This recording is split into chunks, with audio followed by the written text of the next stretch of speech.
Hello everyone, welcome to Krishna's online lectures. In this video, I'm going to discuss about radius of gyration. That is another concept of moment of inertia. So as we know about this diagram, so if we consider any plane lamina which is having area A, and let us consider the center point of this lamina as G, that can represent as centroid or it can be represented as center of gravity. So here if we are considering this particular plane lamina is placed in XY plane. So we can define the position of centroid with respect to this x and y axis according to coordinates. So here gxy will represent the coordinates of this point G. So this x and y is represented as the distance from y-axis. From y-axis we consider distance of G is x, and from x-axis the distance of G is y. Now let us consider the total area of this lamina is A. So if the total area of the lamina is concentrated at a point, it's not necessary the total area is concentrated at this point G. But here, if we are considering the total area of the lamina is concentrated at this particular point, centroid or center point, and about this point, if there is no change in moment of inertia, or about any axis if there is no change in moment of inertia.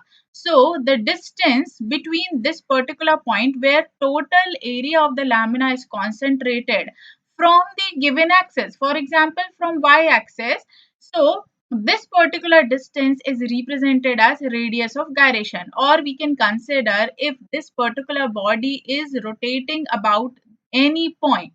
Let us consider this is the center, and about this center this body is rotating, and the distance of this particular point and the axis which is passing through this point from one reference axis, for example y axis, is x. So this x is represented as the radius of that path or curve about which this body is rotating. So as per this concept, we can say the distance between this point where total area is concentrated from the given axis, it is called radius of gyration. So here we can consider with respect to x also. Here I have discussed about the y-axis. Here y-axis is the reference axis. Now if we consider x-axis, so from x-axis we will define the distance of this point G, and this particular distance is represented as radius of gyration.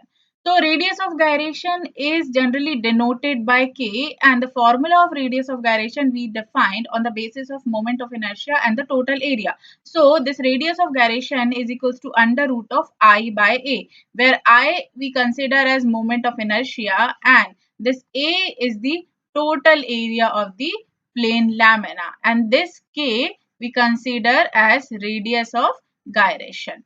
So this is the formula of radius of gyration. Thank you so much for watching this video. You can rate, review and share this lesson with your friends and your known people. And if you want to watch more lessons related to mechanical engineering, please subscribe the channel.